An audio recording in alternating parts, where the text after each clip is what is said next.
I've been staring at these Krupp internal reports for way too long, and it's always the same story. While the front line was drowning in logistical collapse, the high-ranking boardrooms in Berlin were busy sketching 1,000-ton steel fantasies that couldn't cross a single bridge in Europe.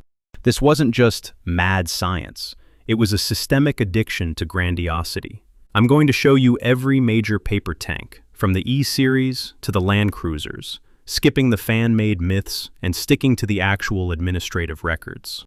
By the end of this, you'll understand why these machines were the ultimate tactical dead end. And hey, analyzing 80-year-old blueprints is a grind, so if I missed a specific torsion bar variant, correct me in the comments. Let's descend into the bureaucratic abyss.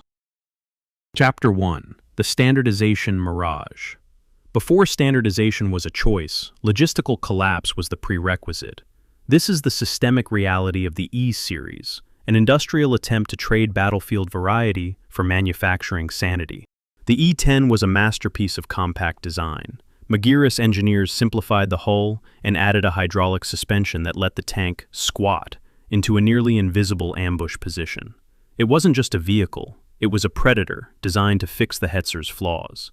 The low-slung silhouette meant it could exploit terrain that would leave any other tank exposed to enemy fire. But 1944 reality was grim. The complex hydraulic seals were a nightmare for a collapsing infrastructure. One mechanical failure, and your high-tech marvel became a stationary pillbox. It was a weapon for a superpower the Reich no longer was. The administration simply overestimated the ability of a bombed-out factory to produce precision hydraulics. The E-25 aimed to standardize everything. It was a high-mobility family, from scouts to tank hunters, meant to replace the aging Panzer III and IV. By moving the drive unit to the rear, designers finally fixed the front-heavy weight distribution, pushing this 30-ton beast to a sleek 60 kilometers per hour. This layout provided the driver with a level of visibility and safety previously unseen in German medium designs. Yet, administrative friction remained. The rear transmission saved the suspension, but created a furnace in the fighting compartment.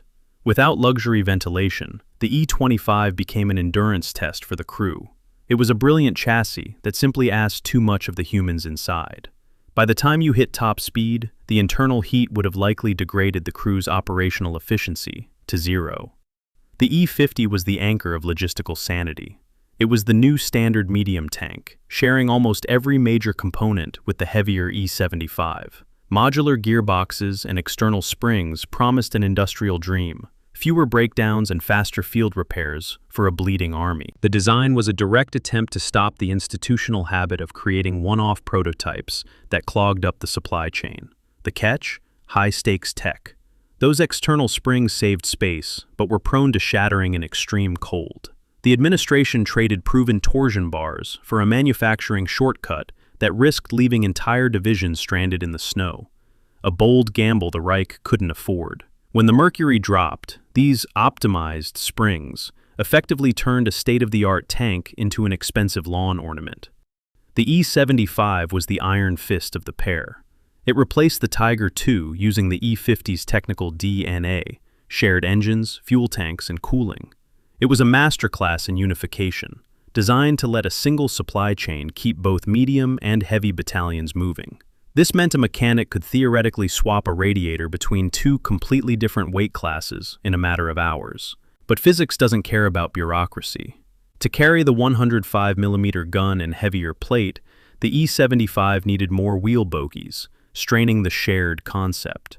The obsession with symmetry forced a heavy tank onto a medium's logic, creating a modular masterpiece that would likely bottleneck its own maintenance. Instead of making things simpler, the system created a heavy tank that was perpetually at war with its own standardized chassis. Before the E-series, there was the Lova. Krupp's Lion was a ballistic jewel with sloped surfaces designed to shrug off Soviet shells. It was a practical super heavy, a machine meant to maneuver and fight, not just sit and die as a 90-ton target. The design utilized a highly efficient engine-to-weight ratio that theoretically kept it as agile as a much lighter Panther. It fell to institutional drift. As requirements for bigger guns and thicker plate piled up, the weight spiraled. Ultimately, the leadership chose the Maus for its shock value, killing a viable project for a propaganda monster. The lion never roared because Berlin preferred a nightmare. It remains the perfect example of how the Reich's bureaucracy favored intimidation over actual combat effectiveness. Looking at the first tier, the technical economics are clear. For 12 tons, the system bought maximum ambush potential with the E-10. Notice the bureaucratic paradox in the E-50. It carried the same elite 88mm gun as the Tiger II, but at a fraction of the manufacturing cost. At the bottom, the Lova represents the limit of 1942 logic, 90 tons of steel armor that the institution eventually discarded in an institutional pursuit of even larger monsters. Chapter 2. The 100-ton hallucination. If the E-series provided foundational logic, the 100-ton programs were the system's tactical detachment. Project viability was sacrificed for the bureaucracy's obsession with psychological shock value and impenetrable steel. The E-100 was Adler's attempt to bring some sanity to the super heavy class. The E-100 was Adler's attempt to bring some sanity to the super heavy class. It was lighter than the Maus and featured a simplified external spring suspension that promised to be a mechanic's dream compared to the old interleaved wheels. The design even included specialized narrow tracks, just so this Titan could fit on a standard railway flat car for deployment. However, the institutional ego nearly crushed the project's potential. While engineers designed a lighter 35-ton turret derived from the Maus 2 project, the High Command's obsession with the original 50-ton Maus turret created a technical nightmare the chassis couldn't realistically support. The bureaucracy spent critical months debating turret weights, while the prototype sat in a factory, a victim of a system that couldn't decide how much invincibility it could actually afford to build. The heavy gun carrier project, based on the E-100 chassis, represents the extreme edge of late-war planning. In May 1944, Krupp was ordered to construct a 1:5 scale wooden model to explore the internal layout and ammunition storage for 150mm and 170mm gun variants. This was a preliminary administrative step, an attempt to visualize how the massive breech and heavy shells of these naval-grade weapons could physically fit inside a tracked hull. However, any claims about its finalized combat role remain purely speculative. While later reconstructions suggest a specific defensive doctrine, original archives reflect a project that never progressed past the stage of basic spatial visualization. The administration was so focused on the dream of a 15-centimeter carrier that they ordered physical models before the engineers had even settled on the vehicle's fundamental geometry or operational purpose. The Maus was Porsche's uncompromising vision of a rolling fortress. At a total mass of 188 tons, it featured a sophisticated electric transmission, an armor so thick it was intended to render traditional anti-tank tactics obsolete. The 128mm main gun was paired with a coaxial 75mm cannon, giving this Titan the theoretical ability to engage both heavy armor and soft targets simultaneously. Yet, its primary enemy wasn't enemy fire, but the laws of physics. Its immense weight meant that no standard bridge could support it, forcing the administration to design a complex snorkeling system for crossing rivers along the bottom. The bureaucracy effectively built a weapon of exceptional protection that was also a prisoner of its own mass, dictated by the geology of the riverbeds rather than the flow of battle. By 1944, even the Maus project faced an internal deconstruction. The Maus 2 was a redesign aimed at fixing the original's ballistic flaws, featuring a new turret with sloped frontal plates to better deflect incoming shells. This version was intended to be the definitive super heavy, integrating the hard-won lessons of late-war combat into a more survivable steel shell. However, the institutional priority was a mess. While the Maus 2 turret was superior, a lightened version of this very design was diverted to the E-100 project, creating a bureaucratic tug-of-war between two competing programs. The administration spent its final resources debating which of these unbuildable giants should get the optimized turret first, while the industrial capacity to produce either was already burning in the ruins. The idea of an assault gun on the Maus chassis was a late-war attempt to justify the massive 188-ton platform. In May 1944, Porsche and Krupp discussed mounting a 150mm L/63 gun in a fixed superstructure, aiming to create the world's most protected, self-propelled artillery. This design focused on pure ballistic output, intending to deliver massive high-explosive shells from a platform that traditional anti-tank fire simply couldn't suppress. But the institutional reality was a fight over every centimeter of steel. Porsche's proposal for a small 3-centimeter anti-aircraft turret was rejected, not because of a lack of interest, but because it violated railway transport gauges and interfered with the main gun's massive breech.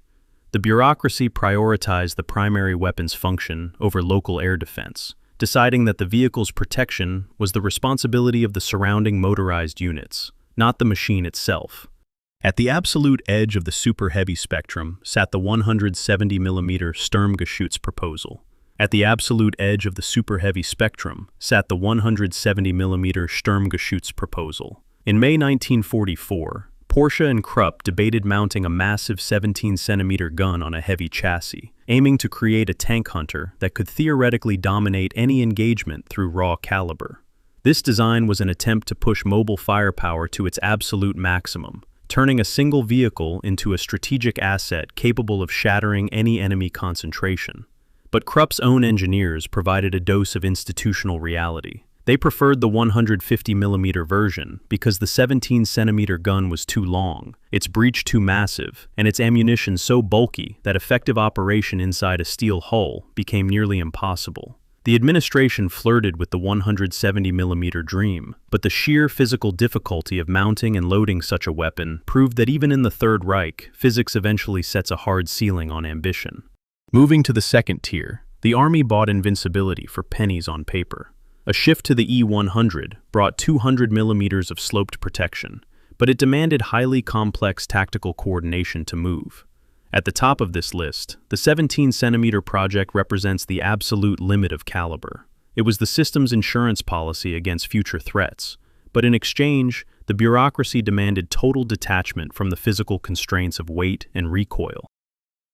Chapter 3: The Architectural Abyss. Here we examine the transition from mobile warfare to land-based naval architecture. While the calibers increased to battleship levels, the bureaucratic system's detachment from physical reality also reached its peak. The Landkreuzer P-1000 Ratte was the ultimate expression of the bigger is better administrative doctrine. Grote's design featured a massive turret housing twin 280mm guns, drawing heavy inspiration from naval technology and powered by colossal U-boat diesel motors. This project was a marvel of industrial overreach, requiring a dedicated engine room and a crew larger than some specialized infantry companies just to keep the machine operational. But the engineering reality was a blueprint for logistical suicide. While many believe it simply used a battleship turret, the truth is that a standard 750-ton naval mount would have consumed nearly 3/4 of the vehicle's entire weight, forcing a radical and unproven redesign. The bureaucracy was so seduced by the psychological shock value of a land battleship that they ignored the fact that its sheer ground pressure would likely have buried the machine in the first field it tried to cross. The P-1500 monster was the logical, if insane, conclusion of the siege gun program. By taking the world's largest artillery piece, the 800mm Dora, and putting it on a self-propelled chassis, the administration hoped to eliminate the days of track laying required for traditional railguns. This was an attempt to give the ultimate siege weapon tactical autonomy, allowing it to reposition and strike fortifications without being tied to the rigid predictability of the German railway network. However, the institutional cost was a logistical black hole. To operate just one monster, the system would have needed a dedicated battalion of support vehicles and hundreds of men just to manage the ammunition supply for a gun that fired twice an hour. The administration's pursuit of unstoppable power resulted in a project that was too large to hide from air cover and too slow to ever reach a front line that was moving faster than the machine could crawl. In the final tier, the industrial leap is undeniable, but it came with a massive operational cost. 1,000 tons for the Rat bought naval authority on land, but it also made the machine a prisoner of the geography it was meant to conquer. The P-1500 monster wasn't just a siege gun. It carried the defining administrative burden of the late war, personally managing a battalion-sized supply chain just to fire a single shell while the infrastructure burned around it. So, when I step back and look at these final blueprints from 1945, 3 systemic truths about the Reich's armored dreams become perfectly clear. Number 1. The military bureaucracy rewarded psychological shock, not operational logic. The institution spent its final, precious resources on massive steel monuments like the Mouse, while the actual front line lacked the basic fuel and spare parts to keep a simple Panzer IV moving. It was a system choosing to die in grandeur rather than survive through efficiency. Number 2. Technical innovation is useless without industrial endurance. The E-Series offered a brilliant path to standardization and manufacturing sanity, but the system's addiction to wonder weapons sabotaged its own best chance at logistical survival.